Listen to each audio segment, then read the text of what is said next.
Airports are some of the most controlled public spaces on Earth, yet they are also designed to move enormous numbers of people quickly and efficiently. Millions of passengers pass through them every day, often without thinking about the complex systems quietly running in the background. So when an airport suddenly shuts down, when terminals are evacuated, flights are delayed for hours, and armed security floods the area all because of a single unattended bag, it feels absurd. To the average traveler, a backpack left near a chair feels like nothing more than carelessness. To airport security, it represents something far more serious: uncertainty. And in aviation security, uncertainty is the most dangerous condition of all. The reason airports react so aggressively to one bag is not because they believe every bag is a bomb, but because the cost of being wrong in once is unacceptable. Modern airport security is not designed around probability.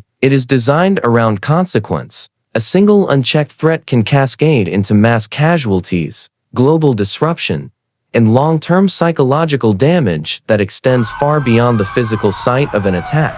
That is why airports do not ask whether a bag is likely dangerous. They ask whether it could be. And if the answer is yes, even remotely, the system is designed to stop everything. To understand why this response is so extreme, you have to understand how airports think about risk. In everyday life, risk is calculated informally. You make judgments based on experience, context, and intuition. In aviation security, intuition is deliberately removed from the equation. Every decision is governed by protocols written with worst-case scenarios in mind. This approach was shaped by decades of attacks, near misses, and intelligence failures. Aviation has learned, repeatedly and painfully, that threats often appear ordinary until they are not. A bag that looks harmless may be harmless 99,000 times, but the one time it isn't, the consequences are irreversible. That single failure becomes the only one that matters.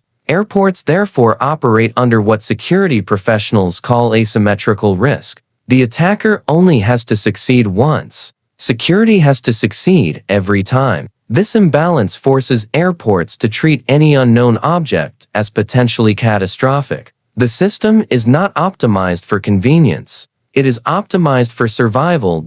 An unattended bag triggers a chain reaction because it represents a break in accountability. In secure environments, every object is supposed to be linked to a person. A bag with an owner can be questioned, searched, or removed with minimal disruption. A bag without an owner has no context. It has no explanation. It has no narrative. And without a narrative, security cannot assess intent. That absence is what forces escalation. The moment a bag is identified as unattended, security personnel are required to treat it as suspicious, regardless of how benign it appears. The appearance of a bag means nothing. Explosives can be concealed inside laptops, toiletries, shoes, and food containers. Modern improvised devices are designed specifically to blend into normal travel items. Security training reinforces one idea relentlessly: do not trust appearances. When a bag is left alone, it becomes a question mark in an environment that cannot tolerate ambiguity.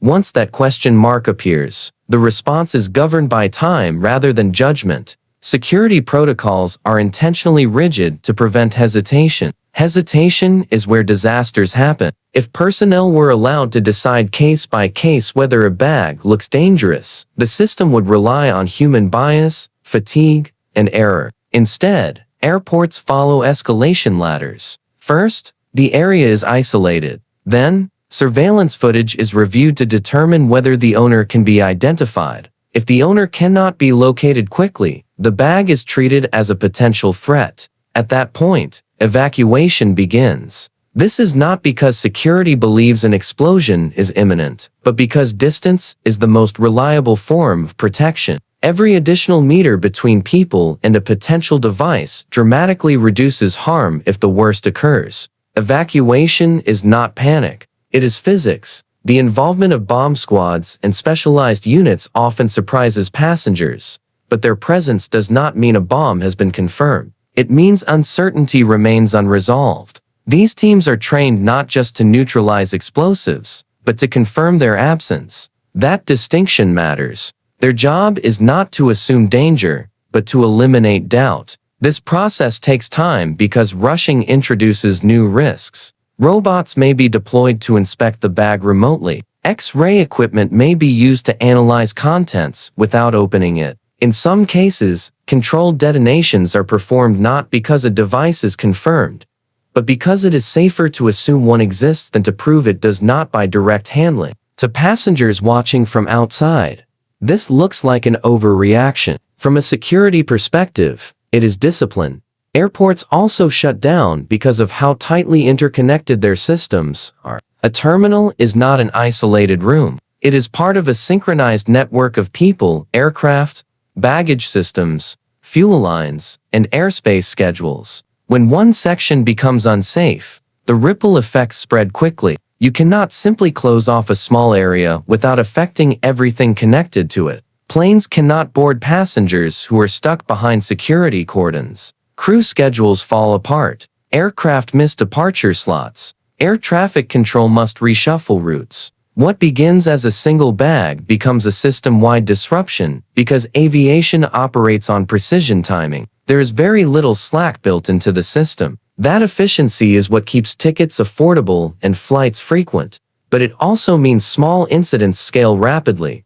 Another reason airports respond so aggressively is psychological impact. Terrorism is designed to exploit fear, not just cause physical harm. Aviation has long been a symbolic target because it represents globalization, mobility, and trust in systems. An attack at an airport does not just harm those present. It shakes public confidence everywhere. Security planners are acutely aware of this. Preventing an attack is not just about saving lives in one location. It is about preserving confidence in air travel as a whole. Even a minor incident can have lasting effects if it reveals vulnerability. This is why visible security responses are sometimes intentional. When airports shut down and respond decisively, they are also sending a message: uncertainty will be met with control, not chaos. The goal is deterrence as much as defense. There is also a legal and institutional dimension that passengers rarely consider.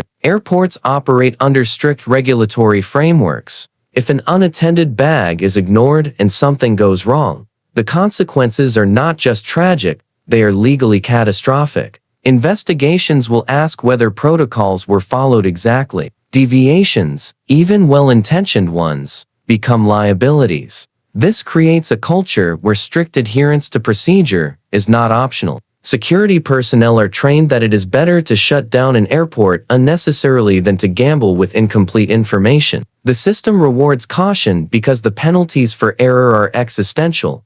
Technology has improved detection, but it has not eliminated uncertainty. Sensors, cameras, and algorithms assist security, but they cannot read intent. A bag left behind could be accidental, or it could be deliberate. The difference is invisible. Intelligence agencies track threats globally, but they cannot predict every action. Airports therefore operate under what might seem like paranoia, but is actually institutional memory. Every major security protocol exists because something went wrong before. Each shutdown is shaped by past failures, not present convenience. From the passenger's perspective, the shutdown feels disproportionate. You miss your flight. You wait for hours. You watch armed officers surround an empty object and wonder why common sense does not prevail. But from the airport's perspective, common sense is precisely what they are trying to avoid. Common sense is inconsistent. Common sense changes with mood, stress, and familiarity. Security systems are designed to function even when humans are tired, distracted, or wrong. That is why the response to one bag looks the same every time. Predictability is a feature, not a flaw. In the end, airports shut down for one bag because aviation security is not about convenience, probability, or appearances. It is about managing uncertainty in an environment where failure is unacceptable. The bag is not the threat. The unknown is. And until that unknown is resolved, the safest action is to stop everything. What feels like overreaction is, in reality, the visible edge of a system designed to prevent the kind of silence that follows a catastrophe. When airports freeze for one object, they are choosing disruption over disaster. And in aviation, that choice is not dramatic. It is standard.